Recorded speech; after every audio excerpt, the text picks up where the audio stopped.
Hello and welcome to the Warhammer 40k Imperial Guard Tactics video. Now before we get into today's video, I would like to say a huge thank you to Guy for sending in some awesome pictures of his Imperial Guard army. This is the 54th Red Lines and it is made up of infantry, tanks and some Bulgarians and even some sentinels.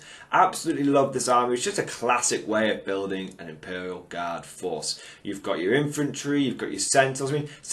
Heavy Flame sentinels are just a classic, fantastic unit. So thank you for sending these pictures in, Guy. I really like the paint scheme you've gone for on these guys. I like the conversions you've done with the Bulgarians. And yeah, just awesome. Thank you for sending them in. So if anyone else has got any cool pictures they want me to use in my videos, please post them on my Facebook page, or you can do what Guy did and email them to me at mordianglorytv@gmail.com, and there will be a link to the Facebook page and my email address down in the description below. But without further ado, let's crack on with today's video. Now what I want to talk about today, guys, is list building. Army building. What you need to be thinking about when you're putting together a competitive Imperial Guard list. Now this video will obviously be focused and we'll be using examples from the Guard, but it is actually one that you can apply to pretty much any army in 9th edition 40k. Now traditional Imperial Guard thinking, and what you could possibly consider just traditional list building thinking, is you want to have like a core of an army, and that just needs to be able to do a bit of everything.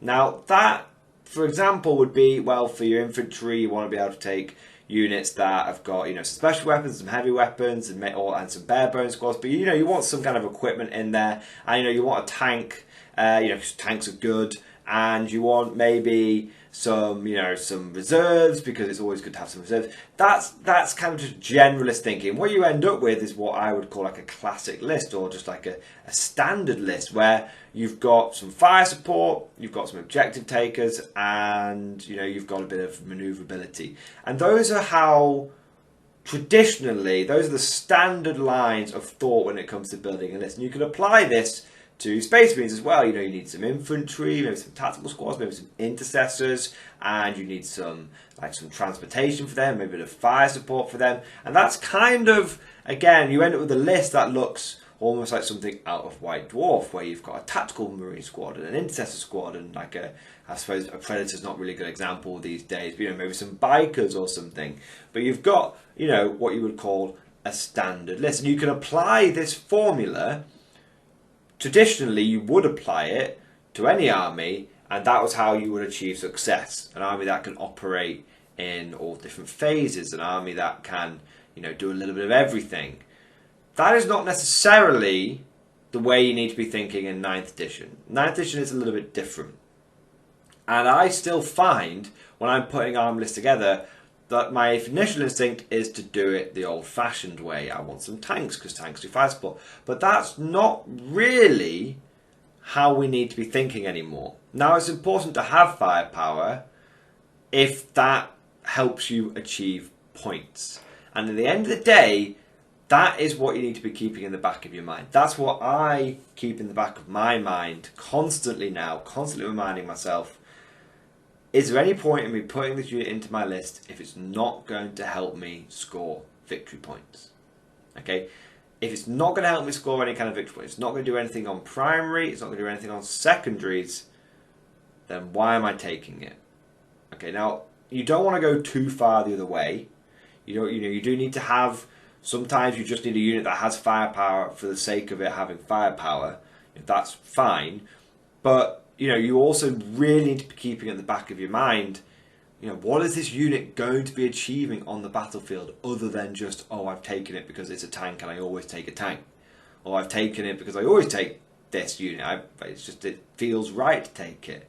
Now, if we're playing a narrative game or a fun game, having that mentality and turning up with an army that looks like a realistic, as much as you can do in 40k, a realistic military force, that's fine. But when we're playing competitively, we kind of need to take that out of the equation to a certain, or at very least that kind of thinking needs to be watered down. So, for example, there's an Imperial Guard list that's doing really well at the moment, and it is not a standard Imperial Guard list. It has 3 tank commanders and it has 2 full payload Manticores, because those units do a lot of firepower, But it hasn't got, but then it starts getting a bit weird. It's got like 5 Torx primes in it, and then it's just got an absolute smattering of infantry. Just like 2 or 3 infantry squads, 2 or 3 scion squads, and that's really all the infantry this thing's bringing. This is a really good example of a competitive 9th edition list. That every unit in that army has a job and has a role, and they are not just your traditional take-all-comers roles. They're actually all specialised. So, for example, if we go through this kind of list, you've got your traditional elements, which, like I say, you don't want to totally lose sight of them. You've got your tank commanders. Now, their job is very simple. Tank commanders have all got demolisher cannons, and they're all there to just smash the enemy. To, if I may say, demolish them. Pardon the pun. Anyway, the point is that they are there for pure firepower, but they're not... Demolisher cannons are good at killing anything, but most importantly, they are good at bringing down big targets. They're strength 10, which means they're going to be wounding almost anything in the game on 3s, unless it's got transhuman or some kind of similar ability. But the majority of things are going to be wounding on 3s and 2s. They've got great AP, so they've got AP -3, which means you can slug them into any kind of high value, high toughness target, and it's going to knock them onto an invulnerable save or just knock them out. And it's got the magical D6 damage, which in a world of reducing damage across the board, you either need flat 3 or you need D6. That's just the way the world is these days.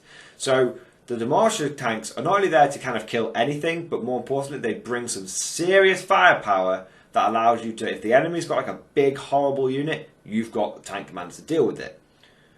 Then you look at the Manticores. Full-pillar Manticores sort of fit into the same category as the tank commanders, but more importantly, they are line-of-sight ignoring units. Why is that important? Line-of-sight ignoring units allows you to sling Manticores. It might seem like a waste if you're slinging a Manticore like a unit of 10 cultists or something, but you're not, because that unit of 10 cultists might be sat on the enemy's home objective. If you're able to blow them off that objective, what does that do? Denies your enemy 5 primary points potentially. So whilst they may not be scoring you points, they are denying the enemy points. And having line of sight ignoring stuff is really, really good at doing that. One thing I can tell with my Scions, sometimes I can deep strike in and get the angles I need. Sometimes my opponent screens me out, and then I really miss not having indirect fire. So those Manticores, they're not just there because, oh, they're artillery and I've always taken artillery. They're there and they have a very important purpose. Okay. Then you look at the Torx primes. There's just 5 Torx primes here. They're all Dakar primes. They've all got the Gatling guns and the volley guns. They're not there to transport anything. They are there because for 120 points, you're getting one of the most efficient anti-infantry platforms in the game, or at the very least in the Guard. That's why you take 5 of them. Okay? And when you actually look at that, you're like, holy crap, that's actually a vehicle heavy Guard army, but all of these elements have got a specific role. If you look at them, they're either all really big heavy hitters, like Demolisher cannons or Manticores, really big heavy hitters, or they're complete anti-horde killers, but they are not take-all-comers. None of that is take-all-comers.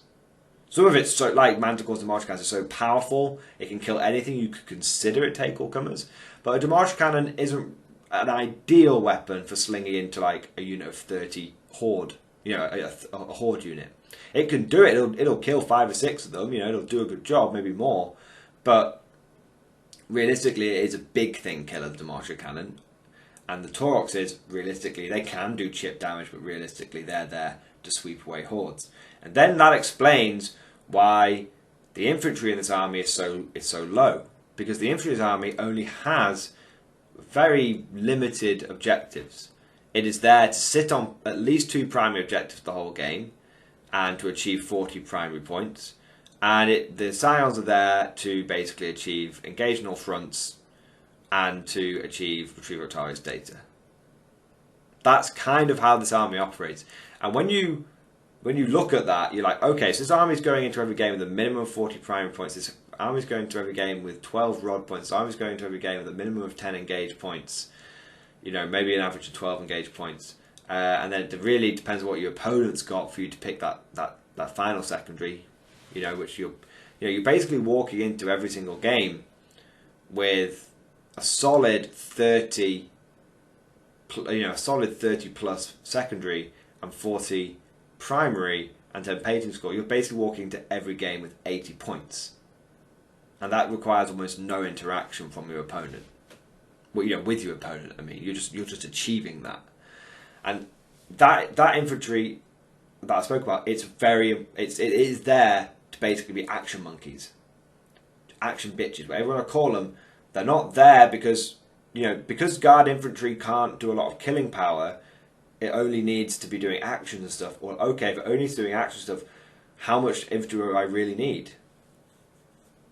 So that's kind of a way of looking at how you're building your list these days. You know, everything's got to have a purpose. That's why we've unfortunately seen the decline of units that were very, very popular in 8th edition, which were the classic Lehman Russ, which had the battle cannon, the las cannon, and the heavy bolter. Now, don't get me wrong, that pattern of Lehman Russ is still okay. You can still turn up with that pattern of Lehman Russ and do all right. But unfortunately, we're in the situation with competitive guard now where all right and okay doesn't really cut it. And we have to be ruthlessly efficient. And we just have to be. So this is the kind of mentality we need to be building into our armies if we want to, you know, do as well as we possibly can do on the competitive scene. Now, bear in mind, if you're the kind of person like when I was talking about this on Friday, who's just a classic guard player, and you're not really into all that jazz, you're just here to turn up with your dudes, which is, you know, arguably not even arguably, which is really the right way of playing 40k. But competitive 40k is a different beast than normal 40k, unfortunately. If you're turning up with that, then you don't really need to worry about this. Just turn up with your platoon and it's got this officer and all that kind of stuff. That's fine. But if we're talking about competitive cutthroatness, this is the message. This is the golden rule. This is the little monkey you want to have on your shoulder, chattering in your ear, the little angel, the little devil, talking in your ear, basically saying, does this unit have a purpose? Why am I taking it? What is this going to do on the battlefield? Is it going to kill stuff? If so, what kind of stuff am I wanting this to kill? Because if it's a take or comers unit, I'm not really feeling it. That's what your little angel and devil need to be saying on the show. They need to be working together to tell you, like, what is the golden rule? You know, every time you put a unit into your army, think, why am I putting this in? What is it going to achieve for me? Now, so for example, Sentinels, picture here, Sentinels I've started looking at a lot more seriously, especially Scout Sentinels, because they have a pre-game move. That means, if I want to take Sentinels in my army, what I'm taking that Sentinel for is the ability to get an easy way of getting some engage points turn 1. Guard can struggle with engage turn 1, because obviously you either need to be moving someone over the line, or you need to be driving something over the line.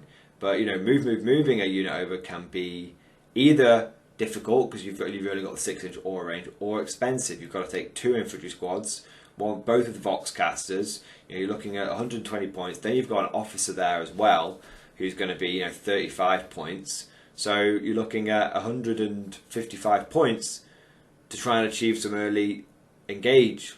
Or you take like a barebone Sentinel, less than 50 points, and you just pre-game move it and then move it again, and you've got engage, and that costs you, like, do that twice, it's going to cost like 100 points. Same thing has been achieved, but for cheaper. Efficiency, squeezing every point, squeezing every penny. And that Sentinel, you don't need to give it a heavy flame if you don't want to. If it's only going to be getting you engaged, slap the multi-laser on it, save yourself the points, make it dirt cheap. If that's its one job, then why are you paying the heavy flame in a funny sort of way?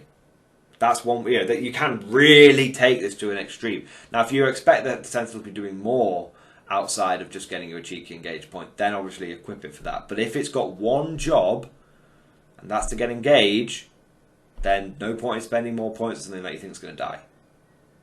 Anyway, so I've kind of I feel like I'm flogging a dead horse at this point, repeating myself.